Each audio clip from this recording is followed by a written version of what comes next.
La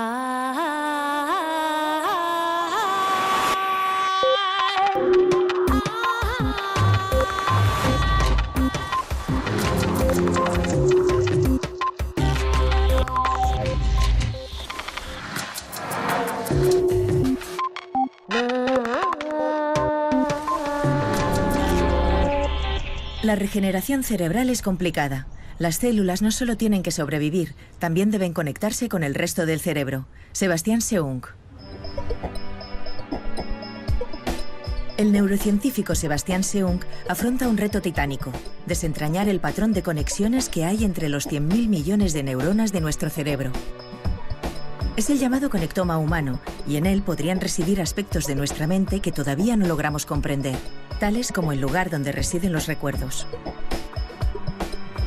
En este capítulo de Redes, Seung explica a Eduard Punset los detalles de su investigación y cómo su trabajo puede contribuir a entender mejor el cerebro y a combatir ciertas enfermedades mentales. Y en la mirada de Elsa, veremos cómo podemos aprovechar la enorme capacidad plástica de nuestro cerebro para cambiar nuestros comportamientos más rígidos y rutinarios.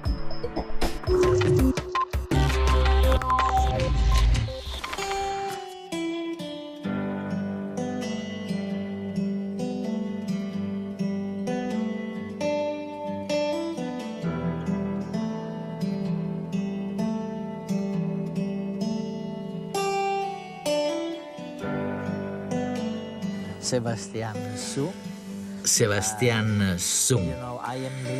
Siento muchísimo invadir así el trabajo tan preciso que venís haciendo desde hace tanto tiempo, más de 200 o 300 años, para cartografiar el cerebro. Me recuerda a Sidney Brenner, que estuvo en tu lugar hace muchos años, más de 10 creo, cuando estaba sumido en su proyecto con el gusano llamado Caenorhabditis elegans y pretendía trazar el mapa de su cerebro. Recuerdo que una vez me dijo: esto apenas es nada comparado con el cerebro humano. No son más que unas 300 neuronas, Sí. creo que me dijo, y tal vez unas 7.000 conexiones entre esas neuronas. ¿Cuál es la diferencia entre lo que él hacía entonces, hace 10 años, y lo que estáis preparando para los próximos 100 años con los seres humanos? Ante todo, Eduardo, muchas gracias por venir. Es un placer tenerte aquí. Verás, hay tantísimas neuronas en el cerebro humano que la tarea de cartografiarlas es demasiado difícil. Por eso, Sidney Brenner, el científico inglés, se planteó lo siguiente en la década de 1960. ¿Por qué no utilizar un animal pequeño con un sistema nervioso chiquitín? Tal vez de ese modo se podría cartografiar todo el cerebro, encontrar el diagrama de conexiones del sistema nervioso del gusano. Se convirtió en una especie de leyenda o mito en el campo de la neurociencia. Eso es. En la ciencia, aunque estemos ante una disciplina muy seria, centrada en los hechos y en la verdad, también tenemos nuestros héroes y mitos. Él dirigió un grupo que se pasó más de 12 años, más de una docena de años, cartografiando el sistema nervioso de un gusano diminuto, cortándolo en 20.000 rebanadas como si fuera salami para estudiarlo, para ver las secciones con microscopios extremadamente potentes y poco a poco ir trazando las vías que conectan todas las ramificaciones de las neuronas a través de las diferentes piezas y creando un diagrama. Eso ya fue una hazaña colosal, pero imagina ahora 1 milímetro cúbico de mi cerebro o el tuyo. Contiene 100.000 neuronas. 100.000. Y 1.000 millones de conexiones. Si a Sidney Brenner le costó más de 12 años cartografiar el cerebro de un gusano diminuto, ¿cuánto tardará la humanidad en cartografiar un solo milímetro cúbico de cerebro humano, por no hablar del cerebro entero? Ese es el gran reto.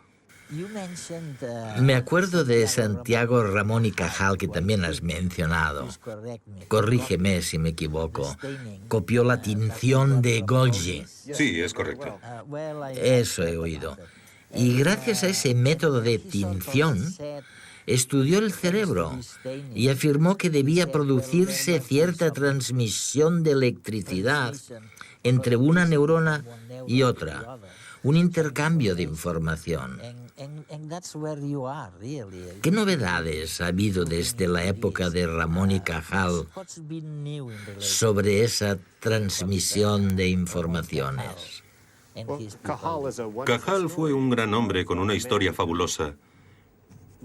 A veces a algunas personas les resulta desconcertante o paradójico que se puedan examinar neuronas muertas y adivinar cómo puede funcionar una neurona viva. Pero eso es exactamente lo que hizo Cajal. Usó el método de tinción de Golgi, tomó muestras del cerebro, las examinó en un microscopio y observando las neuronas muertas fue el primero que vio que había ahí una estructura. Que las neuronas tenían ramificaciones en las cuales a veces había pequeñas estructuras con forma de espina, etc. Pues bien, basándose únicamente en lo que veía, logró llegar a hipótesis fabulosas sobre cómo funcionan las neuronas. Nunca pudo medir las señales eléctricas de las neuronas. Eso es. Pero sí adivinó en qué dirección viajan las señales dentro de las neuronas y también que se comunicaban entre sí a través de sinapsis, etc. El reto al que nos enfrentamos hoy en día no solo consiste en observar neuronas individuales, sino también en comprender la red, el circuito. Con el mismo espíritu que Cajal, estudiamos cerebros de personas muertas y al observar la estructura de los circuitos neuronales, podemos formular hipótesis sobre cómo funcionan en las personas vivas. Este es el gusano microscópico Kenorhabditis elegans. Su cerebro está compuesto por solo 300 neuronas y un total de 7000 conexiones. Pese a ello, hemos tardado varias décadas en descifrar su conectoma. En el cerebro humano, las cifras no tienen nada que ver. 100.000 millones de neuronas y 1000 billones de conexiones. Aún no conocemos el conectoma humano. Con los métodos empleados con el gusano, dice Sebastián Seung, se necesitaría 1 millón de años para reconstruir solo una parte de cerebro tan pequeña como la cabeza de un alfiler. Claro que la ciencia avanza cada vez más rápido, y lo que era alta tecnología en los 90 ahora ha quedado obsoleto. Las más modernas supercomputadoras ya disponen de programas de inteligencia artificial capaces de mapear las neuronas una a una, generando reconstrucciones de materia gris en 3D increíblemente detalladas. Algunos confían en que en pocos años ese milímetro cúbico de conectoma ansiado podrá ser por fin perfectamente simulado en una pantalla de ordenador. Entonces podremos entender con todo detalle cómo se conectan las neuronas entre sí y, en definitiva, entender cómo somos. Porque esos millones de kilómetros de cableado nervioso enrollados dentro de tu cráneo contienen toda la información necesaria para que tú seas tú y no seas nadie más. El conectoma es una estructura viva que cambia por dentro con la experiencia. Con lo que hacemos en nuestro día a día, crece, se expande y permite que aprendas algo nuevo a cada instante. Tú siempre eres tú, pero al mismo tiempo nunca eres igual. Si logramos descifrar los mecanismos que rigen este sistema, podremos entender qué es lo que nos hace distintos unos a otros y, sobre todo, descifrar lo que se esconde tras enfermedades como el autismo, la esquizofrenia y otros desórdenes mentales. Antes de que acabe el siglo XXI, podríamos disponer de un modelo completo de conectoma humano simulado por ordenador. A partir de aquí, las posibilidades resultan casi ciencia ficción. ¿Podremos manipular lo que pensamos, lo que sentimos o lo que recordamos? ¿Podremos transferir nuestra propia mente a un ordenador? ¿No supondría eso el fin de lo que conocemos como la muerte? Afirmas en tu libro Conectoma que al estudiar la conexión entre las neuronas hay que ir con ojo, porque la manera en la que es tu conectoma puede cambiar. En otras palabras, si lo he entendido bien, dices que hay que ir con cuidado porque al final podemos acabar encontrándonos con que las conexiones sean distintas de las que teníamos al principio. ¿Es así? Porque si es así, entonces es muy complejo. Sí, efectivamente es un reto y un gran motivo para estudiar los conectomas. Eso es. Cuando estudiamos el cerebro, a veces medimos las señales que las neuronas envían entre sí dentro de la red. Pero las señales cambian todo el rato. Si estás alegre o triste o si juegas al tenis, todo dependerá de diferentes pautas de señales eléctricas que tienen lugar en el cerebro. Pero a la vez el cerebro tiene una estructura material. Cuenta con neuronas y con ramificaciones de neuronas que son como cables. Y esta estructura material es constante. No cambia a corto plazo,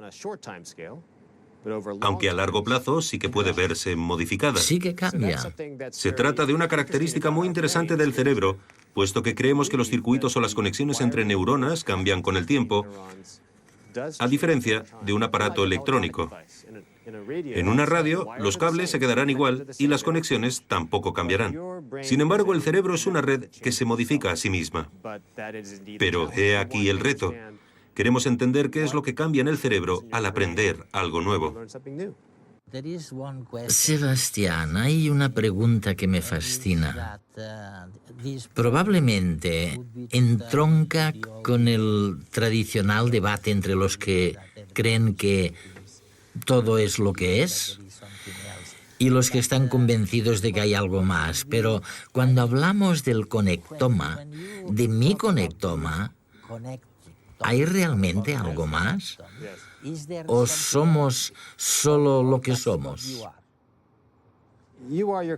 Cuando digo que tú eres tu conectoma, me refiero a una noción concreta sobre la identidad personal. Los neurocientíficos barajan la hipótesis de que los recuerdos se almacenen en el conectoma. Claramente los recuerdos son muy importantes para la identidad personal, ¿verdad? Pero hay otra noción de identidad que se basa en la conciencia. Sí. Imagina que perdieras la memoria, que te dieras un golpe en la cabeza y sufrieras amnesia, pero siguieras estando consciente. Probablemente seguirías conservando la noción del yo y de la identidad personal, solo que diferente. Yo diría que los dos conceptos del yo son distintos. Uno tiene que ver con la memoria, con lo que permanece, con que somos siempre la misma persona al levantarnos, solo ligeramente distintos. Este es el yo del conectoma. Luego está el yo que cambia todo el rato, que tiene que ver con la conciencia. Ese no es el yo del que hablamos con el conectoma.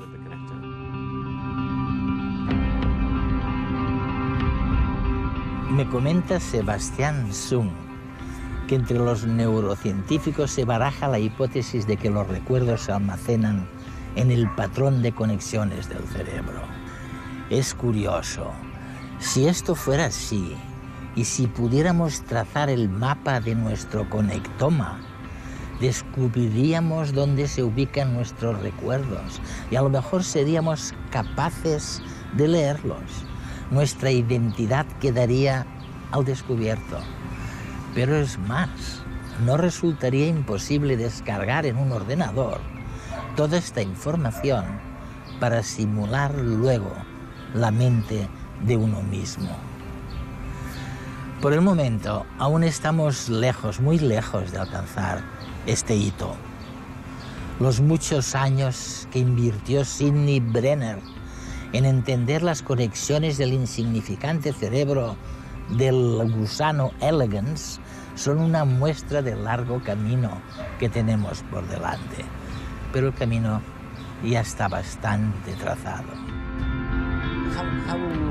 ¿Y cuánto tiempo crees que os ocupará diseñar la cartografía del conectoma o del cerebro humano? Del conectoma, sí. Sí, ¿cuánto tardaréis? Si lo comparamos con lo que tardó Sidney Brenner para estudiar el C. elegans.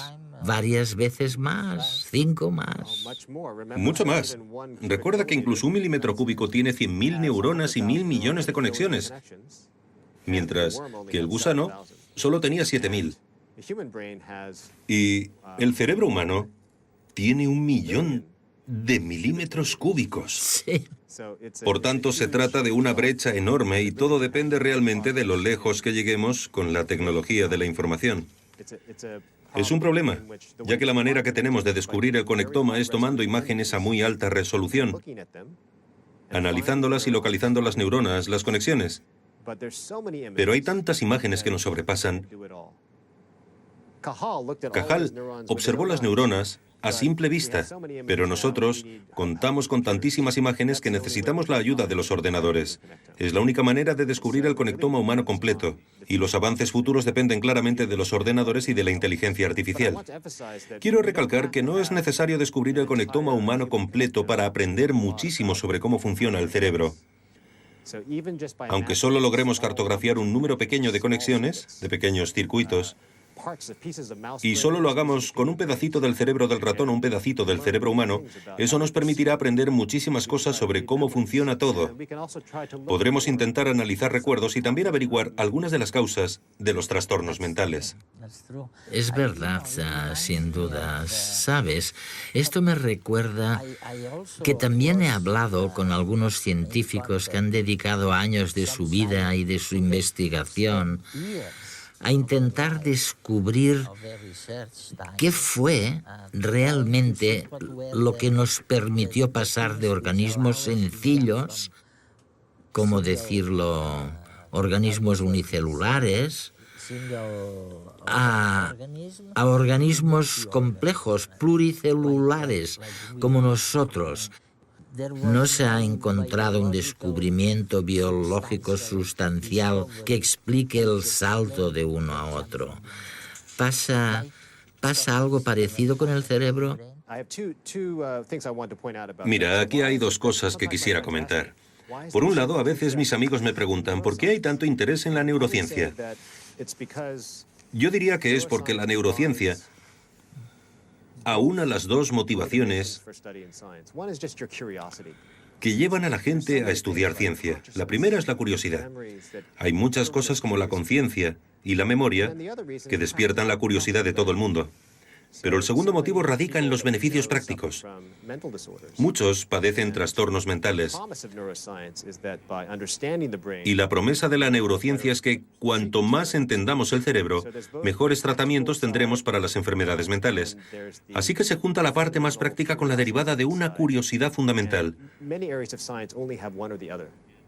Muchos campos científicos ofrecen solo una de las dos cosas, pero la neurociencia las cubre ambas.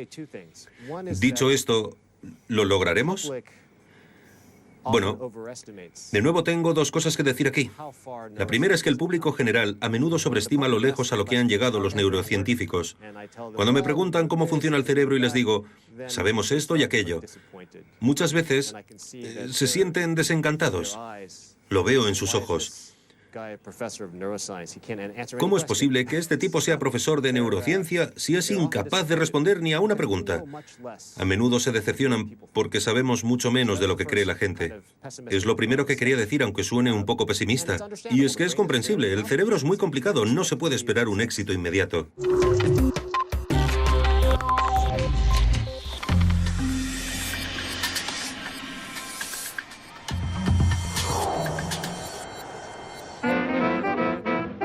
Dice el neurocientífico Sebastian Segun que en una radio los cables se quedarán igual y las conexiones tampoco cambiarán a lo largo de su vida útil.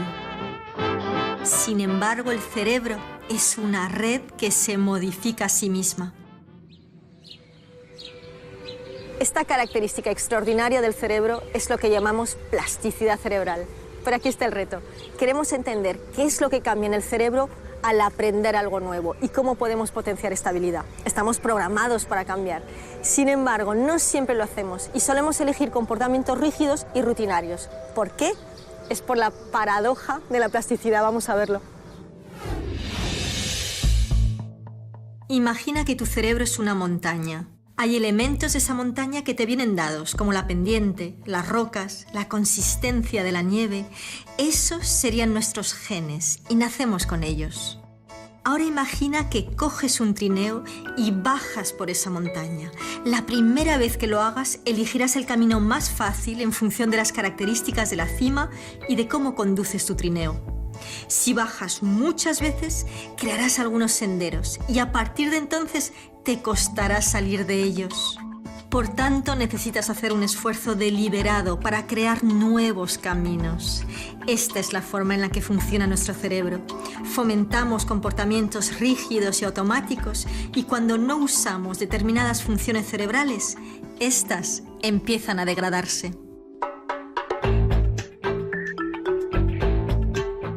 Si estamos programados para cambiar, ¿por qué nos cuesta tanto? El cambio mental requiere esfuerzo, exactamente en la misma medida que el cambio físico. Lo que pasa es que si bien podemos medir lo que queremos cambiar físicamente, un vientre más plano, el volumen de un músculo o más resistencia cuando corremos, los cambios mentales son mucho más sutiles. ¿Quién usted que cambie mi vida? No sé, muchas decisiones que he tomado que no son correctas, decisiones de negocios, decisiones con la familia. La situación en la que estoy en el paro. Sobre todo el estado actual, que estoy en paro. Pues me gustaría tener más tiempo libre para mí. Pues dedicarme a otra cosa que no fuera al funcionariado. ¿Qué circunstancias nos llevan a cambiar, es decir, a activar nuestro potencial plástico de nuevo? Pues, por ejemplo, colaborar con otra persona. Está demostrado que somos más receptivos al aprendizaje cuando somos colaborativos. De hecho, las personas que se comprometen en relaciones amorosas maduras perciben ese proceso de apertura al otro. Enamorarse invita a aprender y a cambiar, y se ha demostrado que es un tiempo muy fértil desde el punto de vista plástico. Otro elemento a tener en cuenta es el sueño. ¿Sabías que el cerebro consolida los nuevos hábitos mientras dormimos? Es por eso que habrás notado que dormir unas horas antes de un examen te ayuda a consolidar lo que has aprendido. ¿Y qué más podemos hacer? Es difícil cambiar en el mismo entorno en el que se generaron nuestros comportamientos y emociones anteriores. Cambiar es mucho menos complicado si cambiamos de entorno o si cambiamos algunas características de este entorno. Por ejemplo, los amigos, las aficiones, el trabajo, la casa en la que vivimos, el barrio, nuestras rutinas.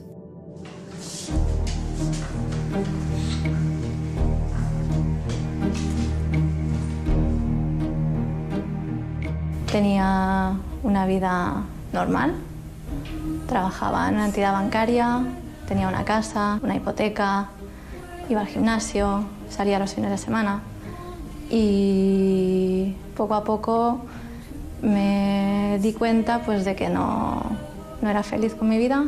Yo antes era una persona bastante cerrada a mí mismo, me encerraba 3-4 días y no salía de ahí, no hablaba con amigos. Intentaba pensar yo solo, intentar salir yo solo de ahí, no había manera, había veces que era muy duro, la verdad. Llegó un momento en que trabajaba casi 10 horas al día, por las noches me despertaba a las 4 de la mañana con sobresaltos porque se me había olvidado hacer algo, e incluso taquicardias, tuve un par de ataques de ansiedad y eso fue lo que me hizo cambiar el chip, ver que eso no era vida, no era salud, que lo estaba perdiendo todo, mi pareja, mi vida social. Mi cambio de actitud vino a causa de un desahucio, parte de mi casa, del negocio familiar que teníamos. Este golpe, el desahucio, me provocó que tuviera que cambiar de ciudad, cambiar de aires, cambiar de actitud. Si quiero algo, salgo y lo busco. Soy mucho más abierto de mente que entonces. Yo cambié el estrés de trabajar en un banco y el no dormir por el poder hacer lo que más me gusta en este mundo, que es el kitesurf. Bueno, mi cambio se dio en 1999, soy de Ecuador y tenía apenas 18 años y decidí venir aquí con mi madre. Fue todo tan precipitado, la verdad es que la decisión fue más bien forzosa debido a la situación económica que atravesaba el país. Al principio fue todo muy extraño, acogerse a una cultura diferente cuesta mucho, porque también al principio, al ser un sin papeles, estás como más limitado, no entiendes por qué estás en esa situación. Bueno, mis experiencias de trabajo al principio fueron de hacer de trabajos de limpieza en casas y algo que jamás me hubiese imaginado en mi país que lo iba a hacer, lo tuve que hacer aquí, pero me tuve que acoplar a ello, no me avergüenzo ni mucho menos, o sea, es un trabajo que a mí me ha servido de experiencia. Me ha hecho valorar cosas de mi vida y también gracias a ello pude ayudar a mi familia. Y las experiencias que he ido obteniendo a lo largo de la vida pues me han ayudado mucho a ser una persona independiente y a sentirme fuerte en aquellos momentos que quizás estés de bajón. Ya me siento totalmente integrada aquí. Mi vida dio un vuelco radical a finales del año 91, cuando a mi madre se le diagnosticó la enfermedad de Huntington. La enfermedad de Huntington es una enfermedad neurodegenerativa, hereditaria en un 50% de los casos, con lo cual el mundo se vino abajo. Yo por aquel entonces tenía 17 años, mi padre cayó en una profunda depresión, fruto de que también perdió el trabajo, se le juntó con esto, con lo cual tuve que hacer de tripas corazón. No pude en ese momento abatirme y tuve que luchar para que la casa no se desmoronase, ¿no? Tuve ataques de ansiedad, no solo era pues el sufrimiento de ver a mi madre, sino era el posible reflejo de lo que yo podía padecer unos años después, ¿no? Es una enfermedad que se manifiesta entre los 30 y 40 años, con lo cual la tristeza se juntaba con un miedo terrible. Recuerdo un ataque de ansiedad que me dejó casi sin visión, y en ese momento dije: no puedo seguir viviendo de esta manera. O sigo viviendo, pero de otra manera, o no sigo viviendo. Opté por seguir viviendo. Intensamente deseé ese cambio. Y no es que fuera un cuento de hadas, pero sí que abrí los ojos, ¿no? Es decir, cuando tú deseas algo con intensidad, estás mucho más receptivo y parece que las cosas vayan sucediendo. Tenía yo que asistir a mi madre, tenía que cambiarle el pañal, tenía que hacer muchas cosas que eran terriblemente desagradables. Cuando abrí mi mente, cuando realmente acepté lo que estaba sucediendo y vi que no se podía cambiar la situación porque era imposible cambiarla, entonces aprendí a cambiar yo. Entonces, cambiar a mi madre, asistirla, bañarla, que para mí eso era muy desagradable, lo convertí como algo positivo, es decir, sabía que estaba haciendo algo bien. Y recuerdo que la actitud de mi madre hacia mí, aunque no se podía expresar, cambió. Es decir, de cambiarla primero con nervios, con malestar, etcétera, hacer algo que sabes que está bien, hacer algo que sabes que es lo mejor que puedes hacer, pues me recompensaba con una sonrisa, ¿no? Y eso realmente no tiene precio. No es magia, es inteligencia emocional.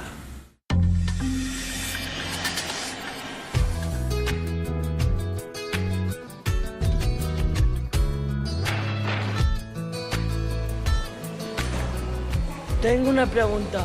¿Todos los animales tienen cerebro?